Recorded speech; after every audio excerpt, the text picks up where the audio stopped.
জম্মু কাশ্মীর ভারতের স্বর্গ ও ভারতের দুঃখ, যেখানে প্রায় ৩ লক্ষ সক্রিয় ও রিজার্ভ সহ প্রায় ৬ লক্ষ ভারতীয় নিরাপত্তাকর্মী মোতায়েন আছে। এত সাজানো গোছানো নিরাপত্তার পরেও কিভাবে সফল হলো এই সন্ত্রাসী হামলা? কেন বছরের পর বছর একই প্যাটার্নে সন্ত্রাসী হামলা? বন্ধুরা, আজ আমরা এক হৃদয় বিদায়ক ঘটনার মুখোমুখি হয়েছি। জম্মু কাশ্মীরের পেহেলগ্রামে পর্যটকদের উপর নির্মম হামলায় ২৬ জনের বেশি প্রাণ হারিয়েছে। আহত হয়েছেন আরও ১৭ জন। কিন্তু এই ঘটনার পিছনে আসলে কারা দায়ী? আমরা কি শুধুমাত্র বাহ্যিক শত্রু ও মুসলিম মৌলবাদীকে দোষারোপ করব? শুধুই কি পাকিস্তান, নাকি আমাদের অভ্যন্তরীণ নীতির দিকেও নজর দেওয়া দরকার? ২২শে এপ্রিল ২০২৫ পেহেলগ্রামে, যেখানে পর্যটকরা প্রাকৃতিক সৌন্দর্য উপভোগ করছিলেন, সেখানেই সন্ত্রাসীরা পর্যটকদের নাম ও ধর্মীয় পরিচয় বিবেচনা করে গুলি চালিয়ে হত্যা করে ২৬ জনকে। নিহতদের মধ্যে ২৫ জন ভারতীয় এবং একজন নেপালি নাগরিকও ছিলেন। এই হামলার দায় স্বীকার করেছে দ্য রেজিস্ট্রেশন ফ্রন্ট, যা পাকিস্তান ভিত্তিক লস্করি তৈবার একটি ছায়া সংগঠন হিসেবে পরিচিত। তবে সোশ্যাল মিডিয়ায় প্রশ্ন উঠছে, এই হামলার দায়ী কে? শুধুই কি একমাত্র পাকিস্তান? শুধুই কি ইসলামিক মৌলবাদী? দীর্ঘ কয়েক বছর ধরে একই প্যাটার্নে পুরী, পুলওয়ামার মতো সন্ত্রাসী হামলা নিয়মিত যেন কাশ্মীরের পরিচয়। নির্বাচন আসলেই তার আগ মুহূর্তে কাশ্মীর যেন মৃত্যু মিছিলে পরিণত হয়।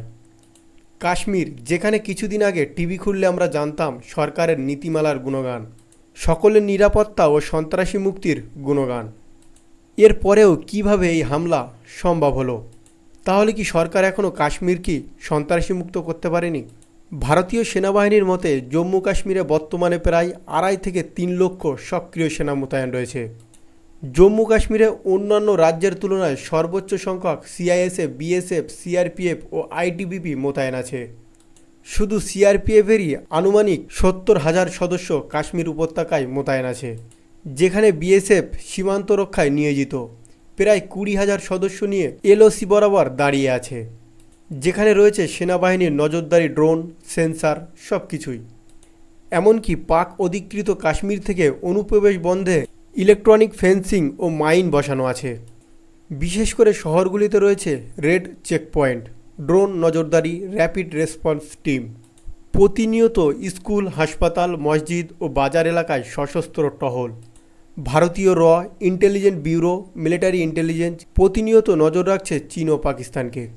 তারপরেও এত বড় সন্ত্রাসী কর্মকাণ্ড। ২০১৯ সালে ধারা ৩৭০ বাতিল হওয়ার পর থেকেই জম্মু কাশ্মীরে কেন্দ্রীয় সরকারের নিয়ন্ত্রণ বৃদ্ধি পায়। কেন্দ্রীয় বাহিনী আরও অতিরিক্ত মাত্রায় মোতায়েন করা হয়। স্থানীয় পুলিশ প্রশাসনকে কেন্দ্রীয়করণ করা হয়।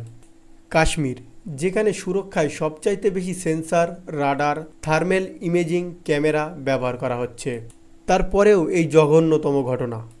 বিভিন্ন ভিডিও ফুটেজে দেখা যাচ্ছে ভারতের মিনি সুইজারল্যান্ড খ্যাত পেহেলগ্রামে কোনো ভারতীয় সেনার উপস্থিতি লক্ষ্য করা যাচ্ছে না।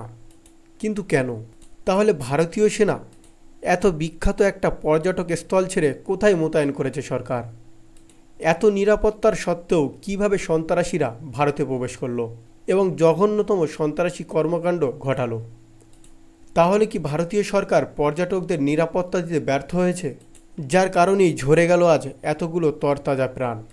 অন্যদিকে দেশের বেশ কিছু গণমাধ্যম নিরাপত্তাকে সাইডে রেখে একচেটিয়া ধর্মীয় মেরুকরণ করে যাচ্ছে। বন্ধুরা, আমরা যদি এই নেক্কারজনক ঘটনার বিচার চাই, তবে আমাদের কেবল বাহ্যিক শত্রুকে দোষারোপ করে থেমে গেলে চলবে না। আমাদের অভ্যন্তরীণ নীতির দিকেও নজর দিতে হবে। সরকারকে প্রশ্ন করতে হবে, সরকার কেন পর্যটক স্থল পেহেলগ্রামকে নিরাপত্তা দিতে পারল না? তবে কি সরকার ব্যর্থ, নাকি অন্য কোনো পরিসংখ্যান কাজ করছে এখানে? সরকার এখনও কেন প্রেস কনফারেন্স করে সাধারণ মানুষের সামনে বিষয়টি উপস্থাপন করছে না? এই ভিডিওটি যদি আপনার মনে প্রশ্ন জাগায়, তবে অবশ্যই সরকারকে প্রশ্ন করুন এবং এই বিষয়ে আপনার মতামত কমেন্টে জানাতে ভুলবেন না।